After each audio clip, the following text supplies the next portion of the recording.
Hi everyone, and welcome back to the Van Damme Action Movie Show. My name is Carlos, and as always with me is Manyninjas. Hello, Manyninjas. Hello there, ladies and gentlemen. How's it going? As you can see, Manyninjas has gone Hollywood this week. So I say the Van Damme Action Movie Show because this has to be at least the fourth Van Damme movie we've done. So for this episode, we're doing the classic Street Fighter live-action movie, starring Jean-Claude Van Damme, and the swan song for Raul Julia, who played M. Bison. There's a lot of things to say here. We'll try to keep it under 15 hours. Yeah, Manyninjas, why don't you start off, please? All right. As you can probably imagine from the background I have with me right now, I'm at least familiar with the series in general, or at least the proper series.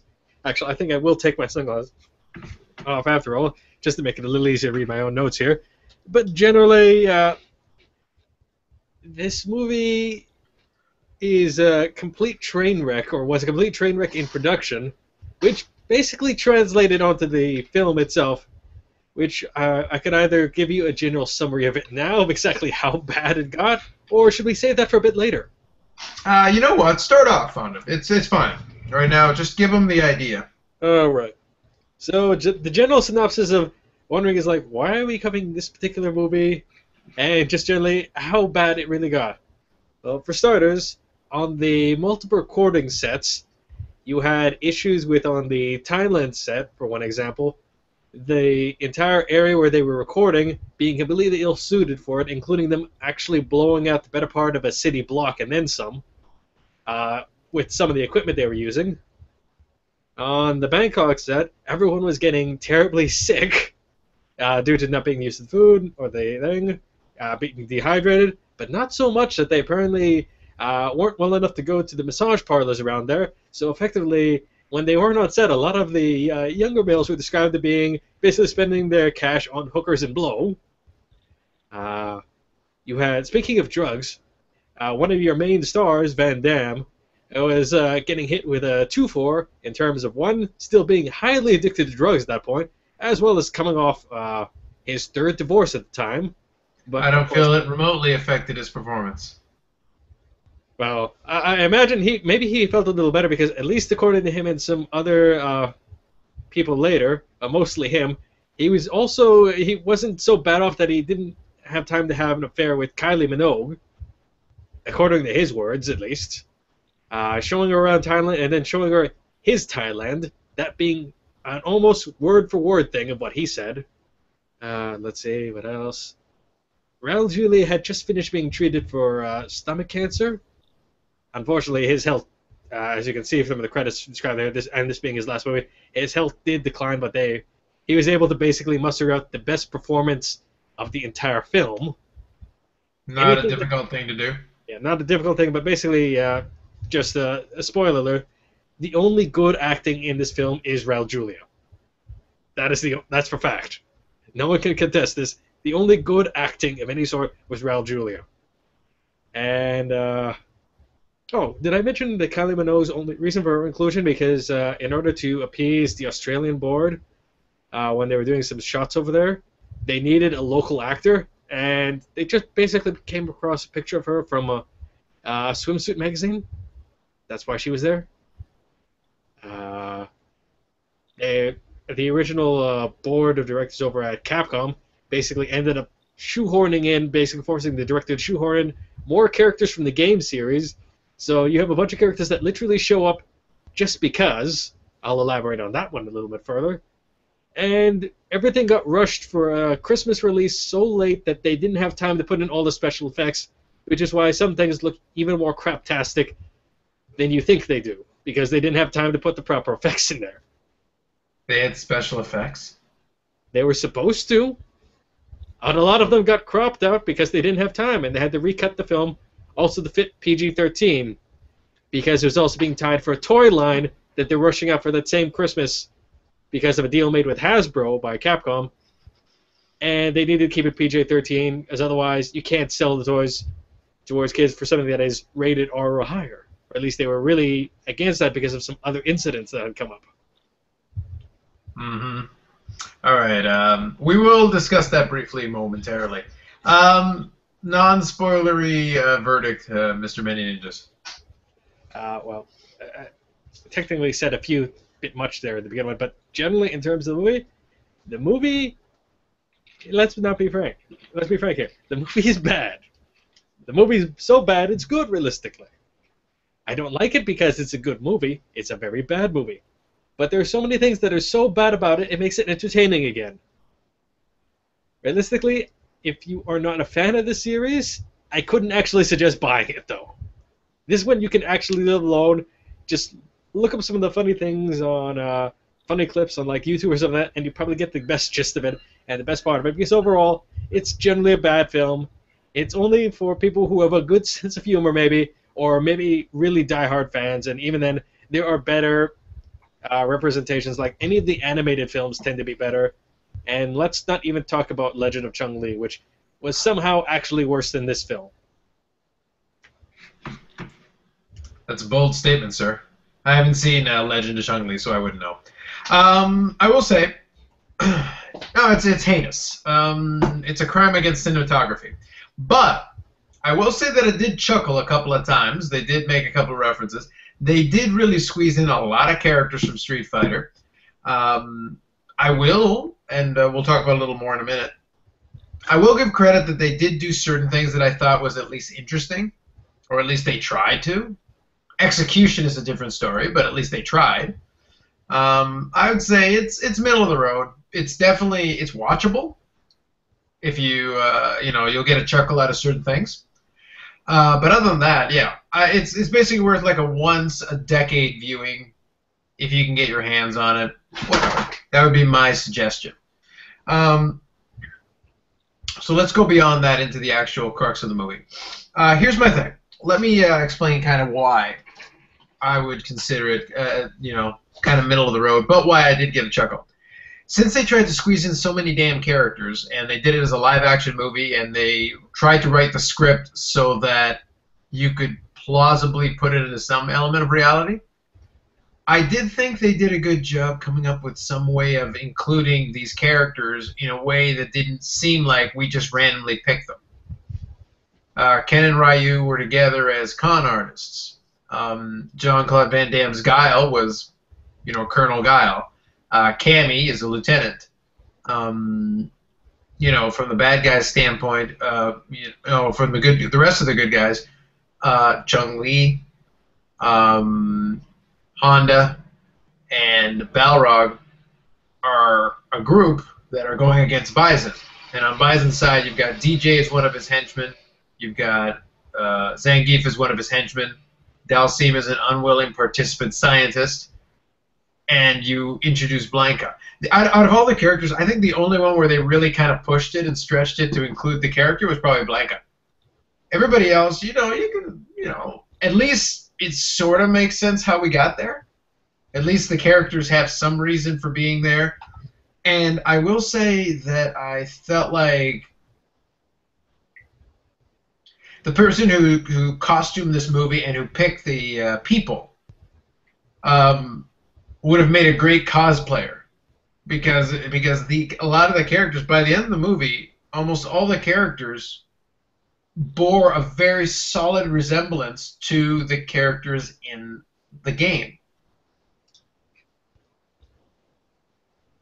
I'm going to have to ask if that Coke Zero bottle you had over there was full of alcohol, because I'm actually going to have to disagree with a lot of what you just said, especially about the character representation and how they shoehorned it in, and basically a lot of them did feel randomly picked, or basically we just need to put them in there because they're known characters and we need to shoehorn them in somehow. How did you want them in? Well, in this case, there's no tournament, there's no thing. Yeah. Zangief is a henchman. Zangief's character looks like a henchman.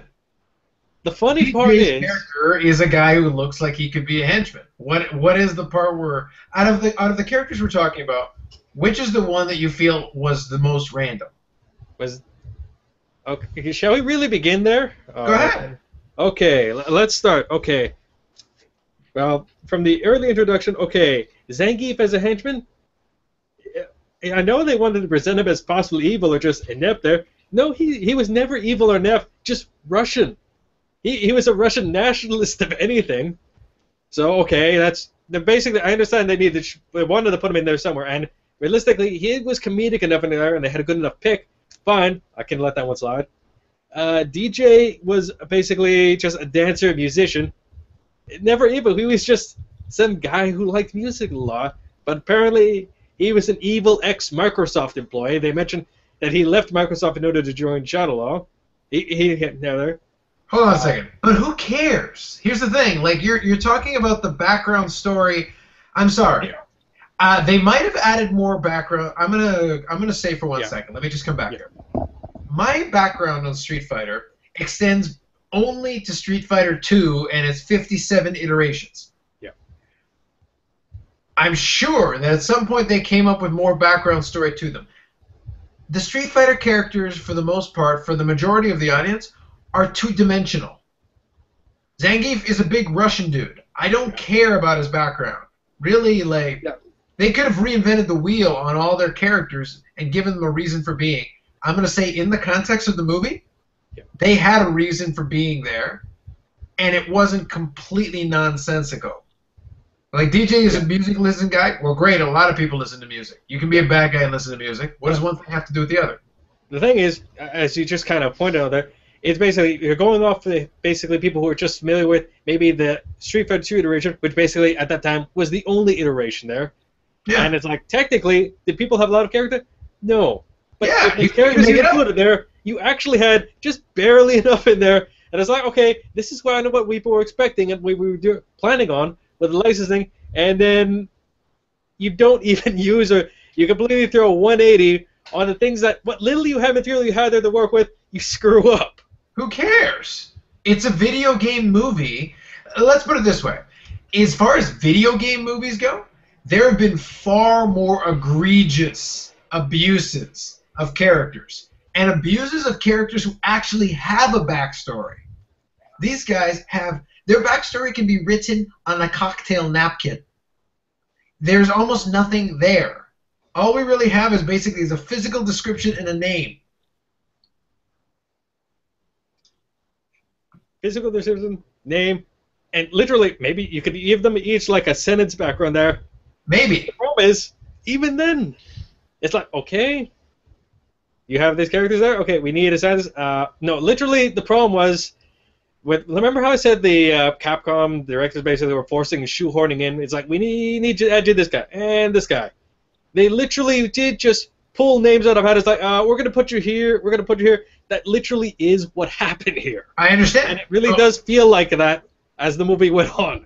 I understand. Even with, like, one of the characters that were kind of introduced in one of the later games, T-Hawk, I didn't even notice he was in the movie until they actually said his name properly around the last scene of it. Is like, oh shit, has he actually been here all along?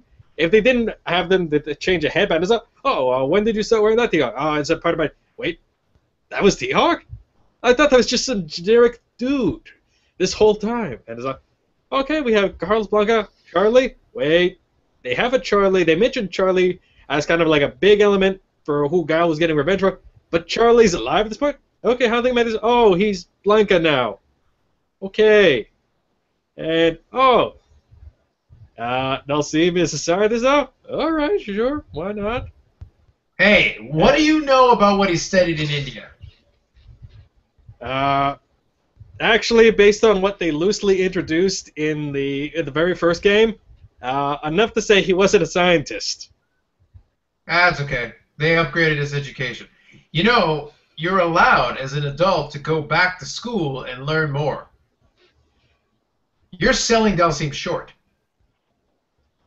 The man is basically that universe's mystical Mr. Fantastic, among other things. Yeah, he wasn't exactly being sold short as was. He's literally being given powers by a god. But yes, they actually wrote that shit in there. In the live action movie, there's no mystical element to it. There's the reason why Blanca doesn't shoot electricity. That and they didn't have the time to add the effects in. If he had shot electricity, it would have been stupid. I'm sorry. Yeah, basically, Yeah, no, there were a lot of things they were supposed to reference the actual in-game stuff, but they didn't have time to properly attach the special effects. Like literally during one of the latter scenes where you have Sagat and Vega slash Balrog slash Claw, whatever you want to call him, because of the whole name controversy, which is a whole other thing for another day. Uh, Literally, you have Ryu, or however you want to pronounce his character, throwing a double-fisted motion, which was actually supposed to be a legitimate fireball, but they didn't have time to actually add the effects in. And there's supposed to be flaming uppercuts. Probably the thing that got least butchered in terms of what they meant to add in, because they didn't have any way to screw it up really, was the last fight with all the electromagnetic stuff with Bison and Guile.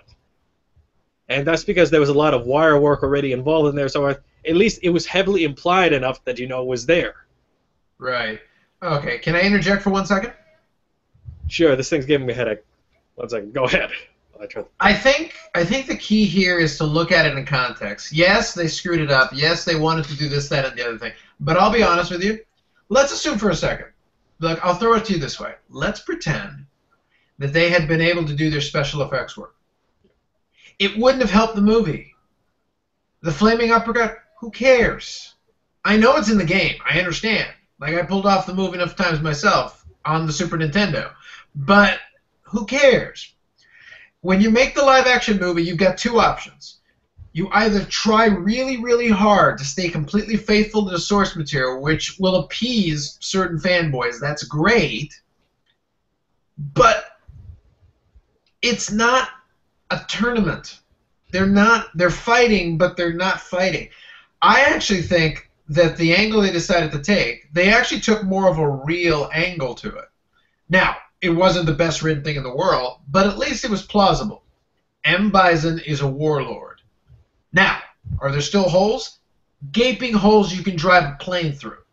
But M. Bison is a warlord. Okay, here's your bad guy.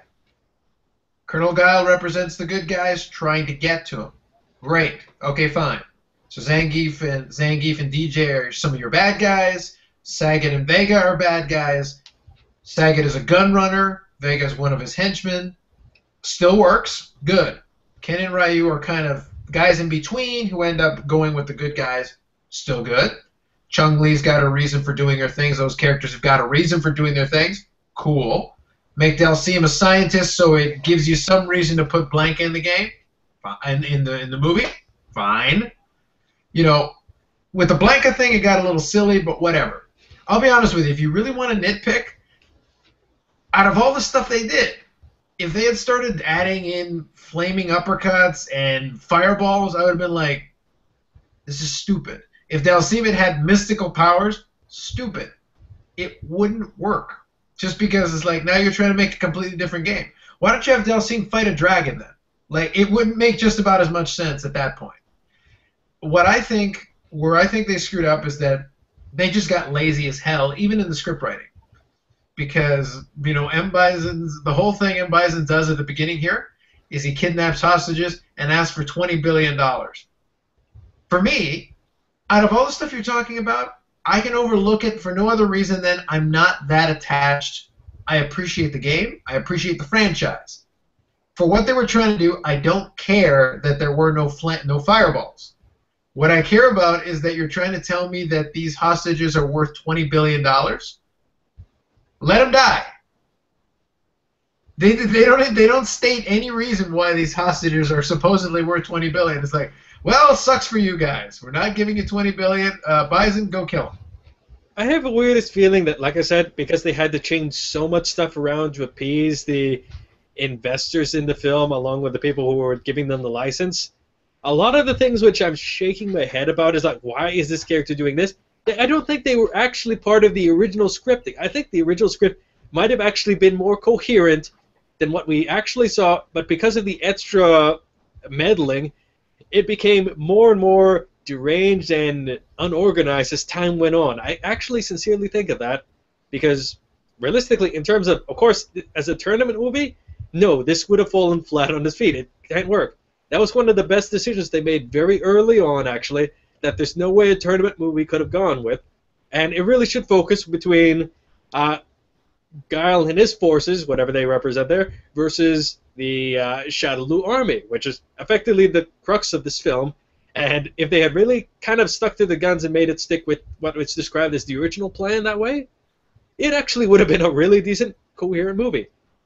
Yeah. Do they need all the special effects? Of course not, no. But basically from the back and forth shenanigans that were going on there, and that they apparently had worked these things out and planned for at least some of them, the more coherent ones, and then not finish it, so you left a half-baked product in the middle there, on top of just really questionable cutting all around, because they had to trim a lot of content out that might have actually helped make some of this stuff make sense. It's just a really... I can't even think of a proper word how to describe it. It really... I think even the stunt coordinator, when asked later on, is like, this film, if it had been left closer to the original cuts and plans, would have actually turned out like at least a pretty decent, actually to even a really good film, as opposed to the mess that we actually got. Mm-hmm. So unfortunately, we only find out a lot about this many years after the fact, what could have been compared to what you actually saw. Right. Now here's my question though: if it was based on the planning, did they shoot the stuff that they were planning? The stuff that was presumably cut? Yeah. Apparently, they had done quite a bit of the shooting for that, although a lot of the film ended up either getting rejected, or they only show bits and pieces, even as a lost or recovered footage on the Blu-ray. And Right. there's a lot of stuff that gets described later that no one can find the footage of anymore. Yeah. No, I was going to say, if they had the footage, they could have always recut it and re-released it. Because that's basically what they did with I think it was Payback. They did that with Payback with Mel Gibson. They shot the movie. They shot it in a certain way. They didn't like it. They shot a little bit more footage. They recut the movie and then released the theatrical version, which was completely different than the director's version. In the end, they did let the director release his version so that people could see both, and they were able to kind of decide which one they liked better. In that instance, I prefer the theatrical cut. I've seen both, but to be honest with you, that's an option sometimes. If the footage is lost, the footage is lost.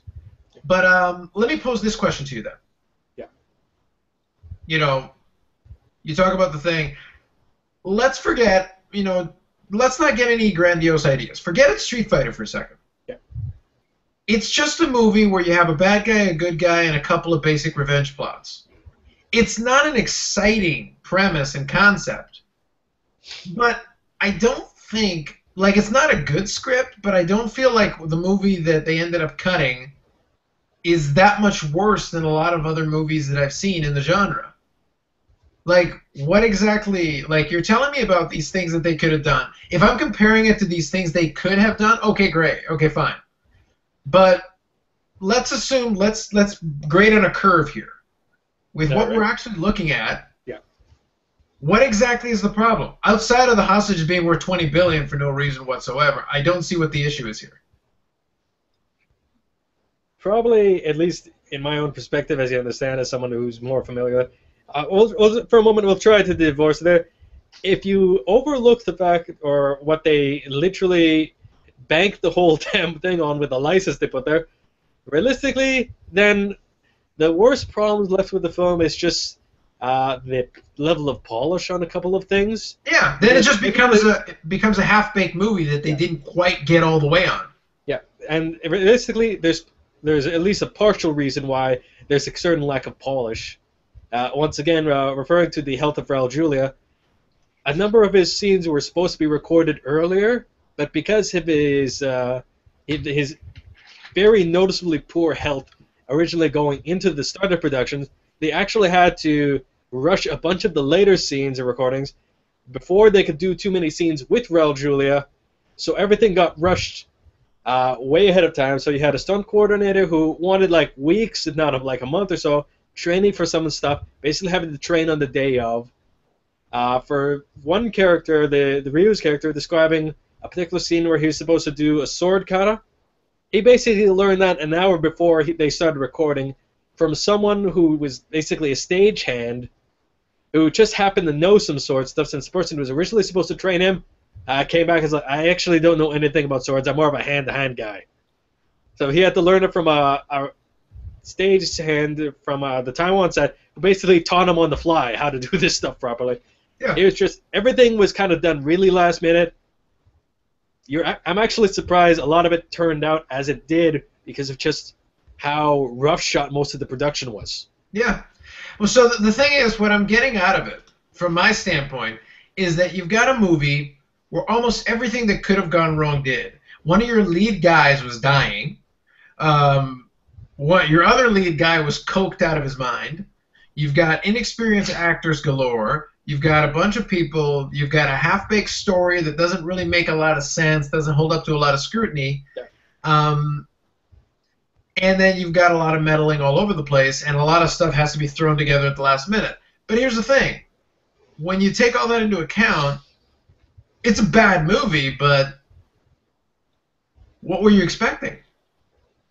Like, almost everything, like, if you throw all the ingredients of, by the way, if I wanted to sabotage a movie, this is basically what I would do. But even then, they came up with a semi-coherent bad story where it probably should have been the biggest piece of crap in the world. It wasn't. It just wasn't good. Do you know what I mean? The fact that we're still talking about this movie all these years after the fact, despite the fact we can generally agree it's not an impressive movie by any means, but there's oddly enough still something likable about the movie too, despite all the issues I particularly voiced myself back and forth there. It says something, and the fact that it was still, while critically panned, the critics thought it was horrible, it was still profitable. And they actually went on to make a video game based on the movie, which itself was based on the video game, which, by the way, the first draft of it sucked horribly. I don't know. I just find this whole thing, the whole Street Fighter live-action film thing, a whole conundrum on its own, and I'm still trying to wrap my head around, to be honest. Yeah, no, understandable.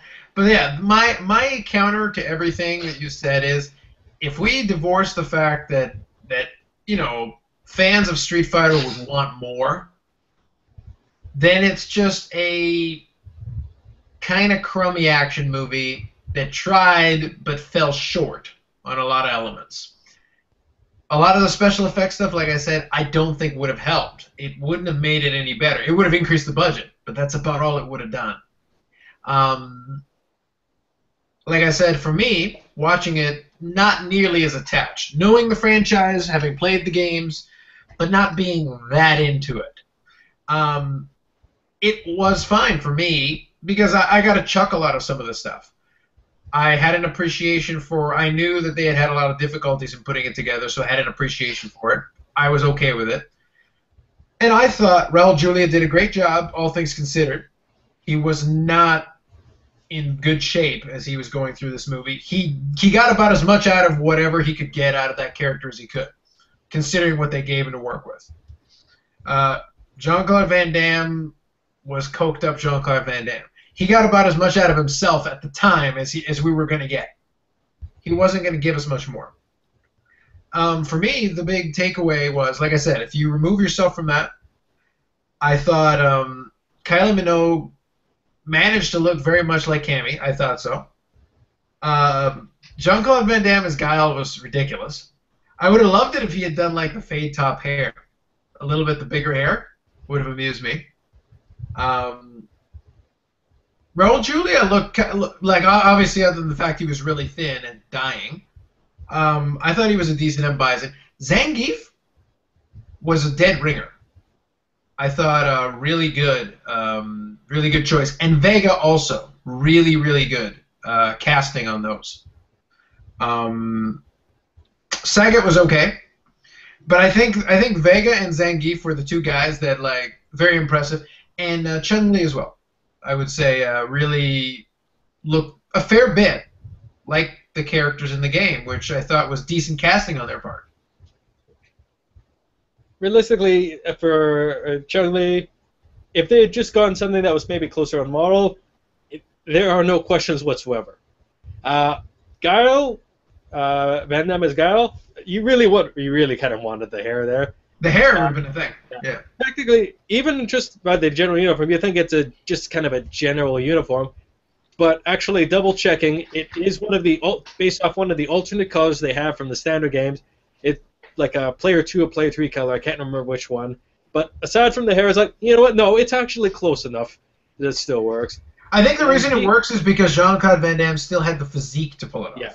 It's like basically the only thing that was really off was the accent and the hair. That was I love how he makes no attempt whatsoever at even trying. It's like, well, this is Colonel Guile from America, if he had come through Brussels. Yeah. And, of course, aside from maybe a yellow belt, no, Zangief was a dead ringer. Probably the closest you could get to a real-life Zangief possible. I was impressed. Vega, really good pick. Yeah. They changed the character's hair model or hair color at some point during the series, but at least as of that time, it's like you can't ask for more. Yeah, he looked like the guy that he was supposed to look like. He had his mask. He had the glove with the 3-prong, whatever. The claws, the physique was good for the part. Yeah, the guy clearly put the effort in to look right for this part. And then, like I said, Zangief looks like in several scenes when he basically towards the end of the movie when he got out of that big uniform that he was in, and you actually got to see the guy and his physique and how he looked. Yeah. He looked right for the part, big time. The only thing you can maybe ask for is more chest hair, and that's being really damn picky about it. Yeah, at that point, but that's the thing, you're nitpicking at that point. Yeah, but otherwise, if I asked you to take a real person and try to make it look like this person, let's do it this way, he would have been a hit at cosplay. That man would have gotten many free drinks. He's probably still getting free drinks right now. Yeah. And what did you think of Kylie Minogue's, though? Kylie Minogue's Cammy?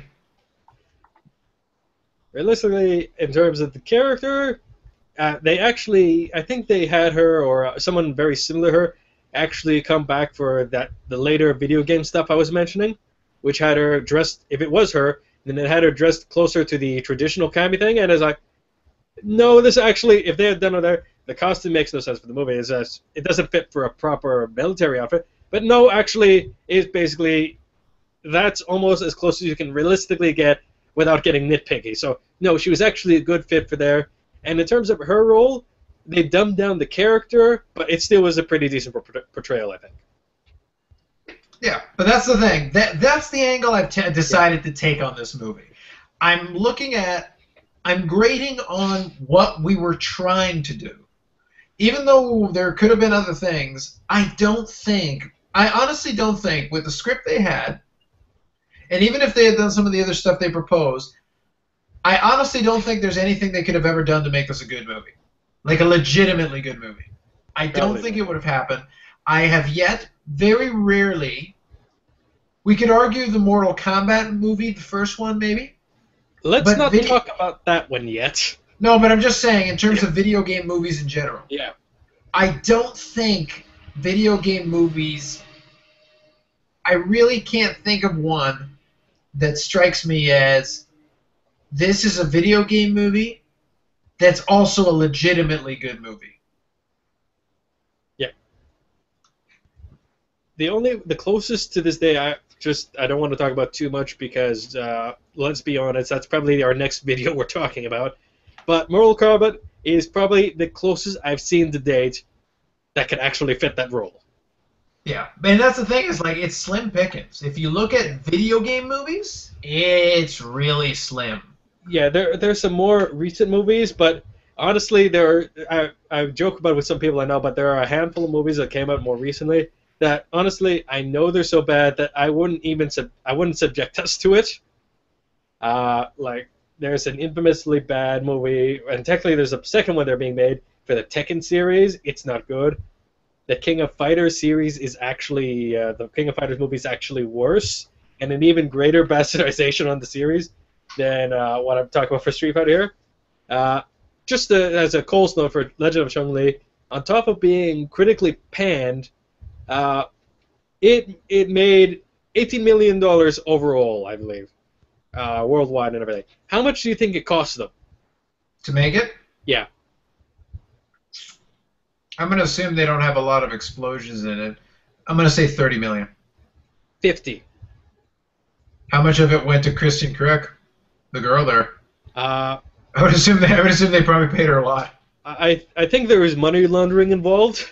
Yeah, because I was going to say, like, yeah. I haven't seen the movie, but No, just it's in premise, I don't see where you would spend that much money. Yeah. Generally, it's just whatever they did there to burn all that money.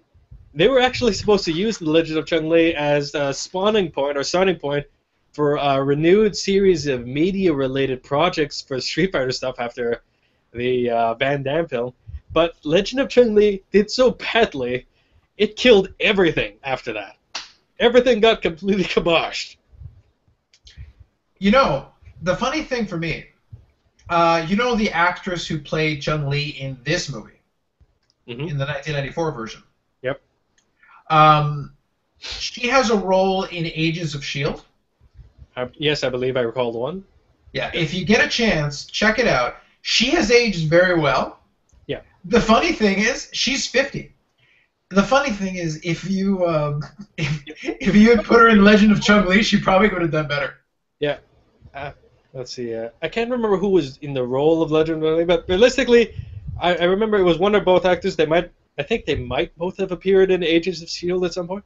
I'm not sure. But realistically, if you take the representations of that actor in Agents of S.H.I.E.L.D. and you put her maybe in the classic Chun-Li role as in the Street Fighter one, then it would have been a much better performance and just generally more impressive because realistically the actor is better suited to the role now than back then. And she wasn't exactly a slouch then either, let's be honest. Yeah, the thing is, she was, she at least was able to look the role at the time. And probably, and based on what I've seen and what she's done more recently, she probably would have been better, because that would have been about 5 years ago. Yeah. That movie came out. She probably could have been very convincing. She would have probably been able to do it fine. Yeah. She at least understands the concept. Pretty much, yeah. I don't know. See, I think there were 2 opportunities missed. Let me throw this at you. Do you have something there? Yeah. All right, no, mostly just... Yeah, sure. Yeah, give me 2 seconds, and then we'll go right for it. Yeah. See, I feel the 2 opportunities were missed here. It's 1994. You come out with this movie. Now, unfortunately, when Raul Julia dies, that kind of puts the kibosh on it. Because really, I know deep down inside, you and those Street Fighter fans amongst you, we were all deprived the opportunity for what we really wanted.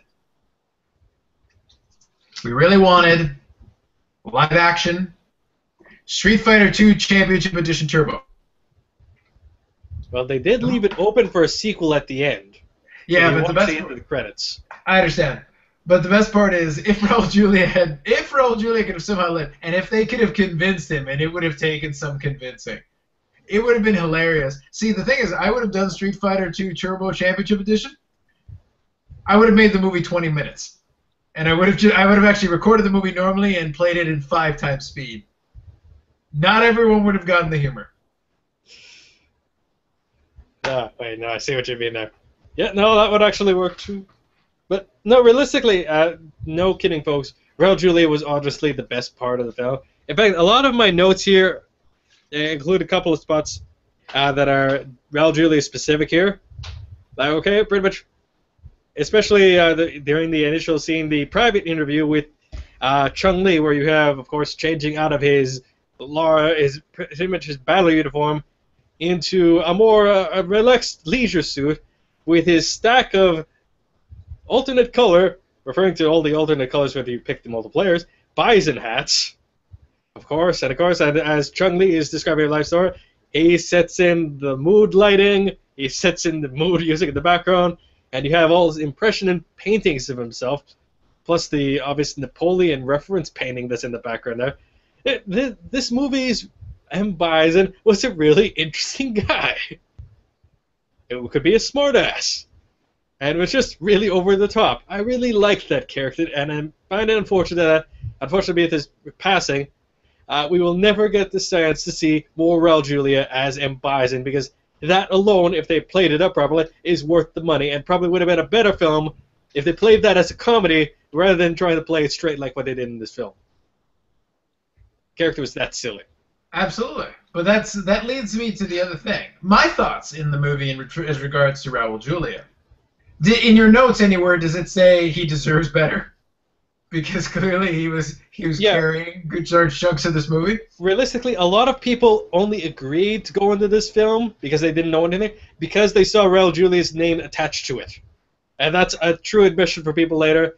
Plus the fact that he only accepted the job originally because, one, it was a partial family vacation, one last family vacation, because he brought his family along for a lot of the recording things. And basically because one of his, or not one, but both his kids knew about the series and kind of talked him into it. Otherwise, he probably would have never done it. Yep. So family matters, family vacation, and just him being screwy. Yeah. And that's the first thing. And then the second item I feel that we missed out on, because I think it could have worked. And right afterwards, I'll talk about some quotes in this movie that I did enjoy in particular. And one of them came from Raul Julia in the movie. Yeah. I feel like the second opportunity we missed out on, and you can inject your opinion on this. I feel like we could have had the Zangief and DJ sitcom, because I think they're a comedy duo that would have been truly worthy in 1994. I could see that happening.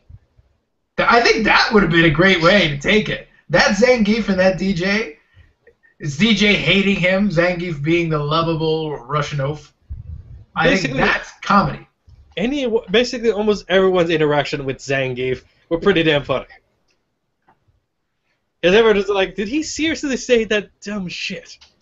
Just then, it's like, does he think changing the channel on the TV will stop the truck that is heading towards us? Or does he somehow know something we all don't? Well, I thought the best part was that everyone looked at him. He was completely... The actor was great for this. Here's the thing. I feel that Zangief's character was underrated in this film. Because, there's a certain skill to playing an idiot. Because the thing is, you can do it, but there's one way where everybody knows you're playing an idiot, and there's another one where you make it feel organic. Well, when he says, change the channel, and he's staring at it, and everybody's like... It's like, we don't know if he's acting anymore, or if this is really going through his mind. Indeed. I'm surprised they didn't crack up. Or they probably did crack up in it. I'm saying it probably took multiple takes when he came up with some of these lines. Part of the reason I joke about the sitcom thing is that I enjoyed the exchange between him and Zangief. And specifically the exchange where Zangief's like, he's a bad guy? And he's like, if you knew this, why do you work for him? And then DJ's like, he pays me a lot of money. And then they zoom in on Zangief and he's like, you get paid? Yep. It was pretty brilliant. I enjoyed it thoroughly. So basically, I think the best parts of the film can be basically summed up to Zangief's ridiculous expressions, plus the occasional Bison verbal beatdown on those around him. Yes. And speaking of Bison's verbiage, I enjoyed the scene you described, where Bison was setting the mood, doing the whole thing, and Chun-Li was describing the reason why she's there. Character development, she gets some, because at least we know her reasonings. We know why. We understand. So, when she goes through this whole elaborate explanation, talking about how her father was killed saving the village from M. Bison's forces, blah, blah, blah, blah, blah, and Raul Julia played this brilliantly, the megamaniacal, indifferent warlord who wants to conquer the world. So he plays this up. He listens to this whole story, and he's basically like, and then when the fart reaches, he's like, I don't remember any of it. And she's like, what? Because for her, it was this traumatic experience. And I think he encapsulated the character beautifully when he says, now I'm paraphrasing, I'm not going to quote it exactly, I don't have it in front of me, but he basically for you, when Bison visited your village, it was the most important day of your life. For me, it was Tuesday. And then her expression directly after that. You basically, you could have put a musical score there if you had the rights to the original game soundtrack. Play the picture music right there, because damn, how do you top that shit? I thought it was brilliant. It was fantastic. In a movie that's devoid of truly glorious exchanges, I thought that worked out beautifully because he played it perfectly, and she had the proper react. Because here's the difference: in this section of the movie, we know that we have Raul Julia, celebrated actor, and we have this other lady here who has gone on to have a good, solid career. She's done plenty of other stuff, and she's in Agents of S.H.I.E.L.D. now. She's still, she's still active doing shows and movies and things. So you have a good actress and a real good actor, and you put them in the same thing. They have the scene that goes on for a little bit. It's set up beautifully, and that was the punchline, which worked out great. I don't think you can top that line. That was probably the best one in the whole movie. Absolutely, I think so. But I think so.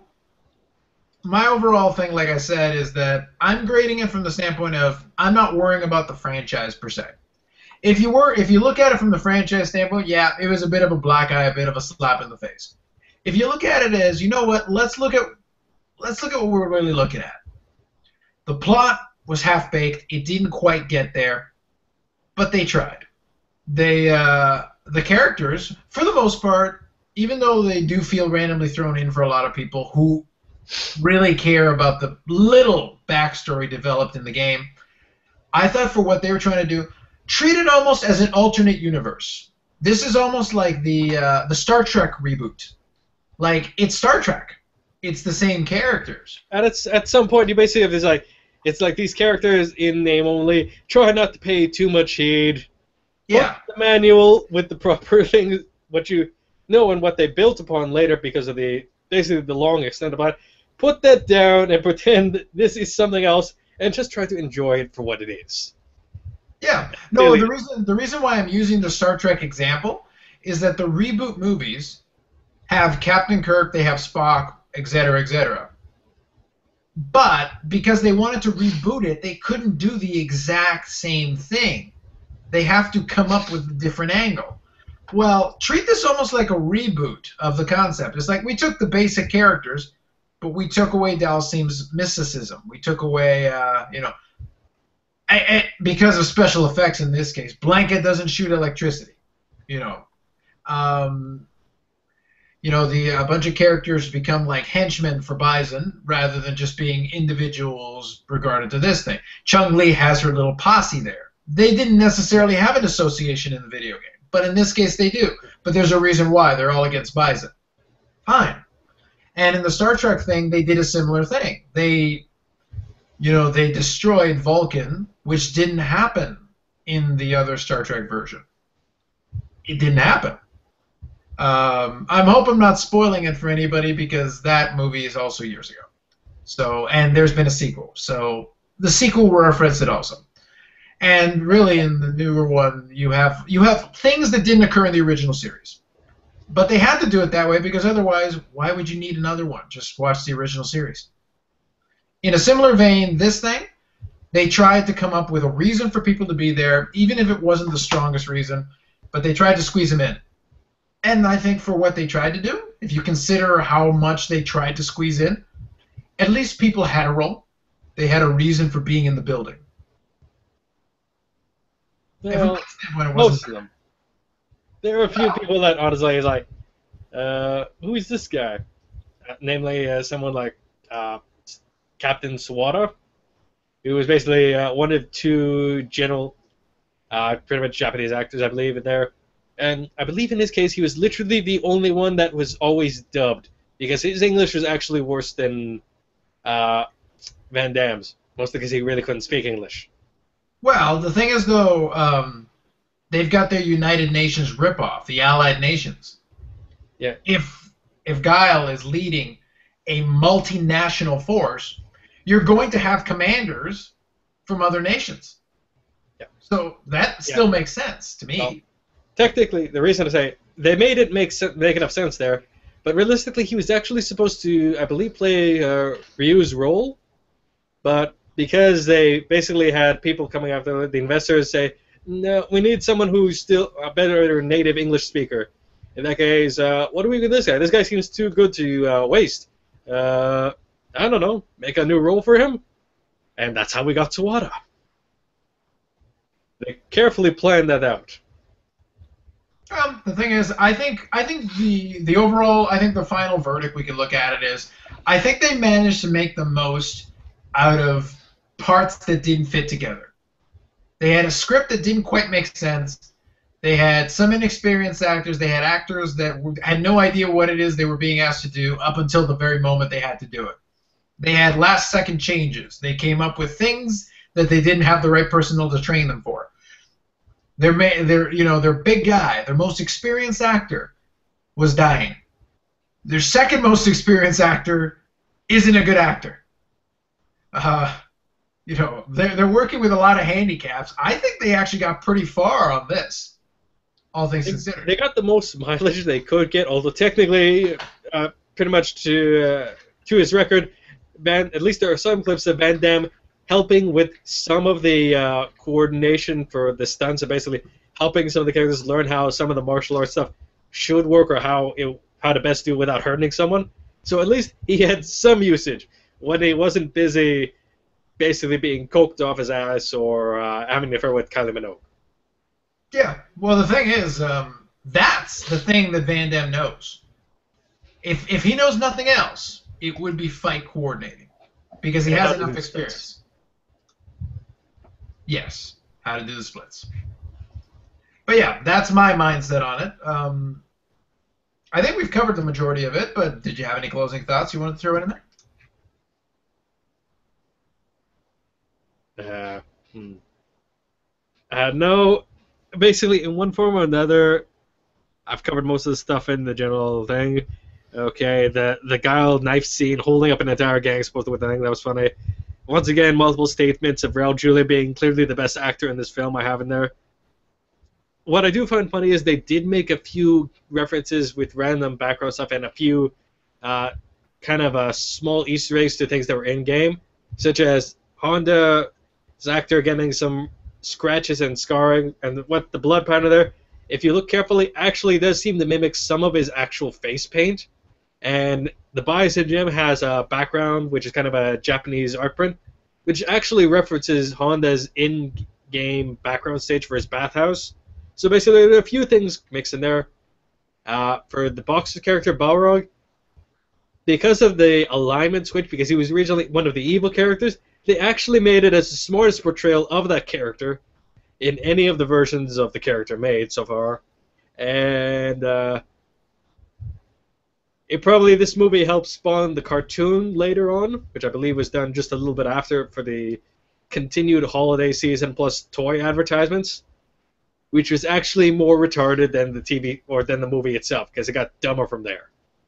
But everyone was quote unquote in character, or at least dressed like they're supposed to, but that didn't make it any more intelligent. Whoa. Also, Legend of Chun-Li is stupid and horrible. Don't watch it. That's my last thought for sure. Nice. As you can see, Manyninjas has a passion for this. A real passion. A psychotic passion. But anyway, shameless plugging, sir. All right, well, let's see. Admittedly, right now, I'm still working on Retro Ninja Gaming stuff. Admittedly, I've been working on the same bit for a while because the game I'm playing is based off an old arcade title, therefore is stupidly hard. But you might see something a little earlier based on a more recently released title that is retro style called Shovel Knight by Yacht Club Games, I believe. I'm saying I'm getting the name of the thing screwed up. But basically, look up Shovel Knight, you'll know what I mean very quickly. Very good retro style platformer. I'm still prepping up some things for the Con Bravo convention that's coming up in 2 weeks right now, so there'll be more about that once it gets a little closer. I am Manyninjas.com for more videos and updates. At Manyninjas on Twitter. And how about you, Carlos? The usual for me, carlosagazar.org. I promise I will update the site with the newest links on everything. I've been a little tardy with that, admittedly. There's been a lot of little things I've been working on here and there. Still working on some other stuff, but it'll be here, or it'll be right over here. Right below my name, Carlos Agazar2 on Twitter. These are the places where everything is going to be. Whenever we do a new video, if you follow me on Twitter, every time I do a video, it gets put up immediately right on Twitter. It's instant notification. And similarly on the website, you're just going to see the links to it. If you're interested, by all means go, and you can check out our previous episodes. So as always, please like, subscribe, comment. We take the feedback and look into it all the time. But that covers everything for me. Are you all right there, Manyninjas? Yeah, just grabbing something as just a preparation for what's coming up next. Oh, okay. What's coming up next is I'm going to push the button to stop broadcast before he gets to show anything. No, I'm not going to do that. So for myself, and Manyninjas, that's us. And I believe he has something to demonstrate to foreshadow our next episode. By foreshadowing, I'm saying next week, combat begins. Take care, ladies and gentlemen.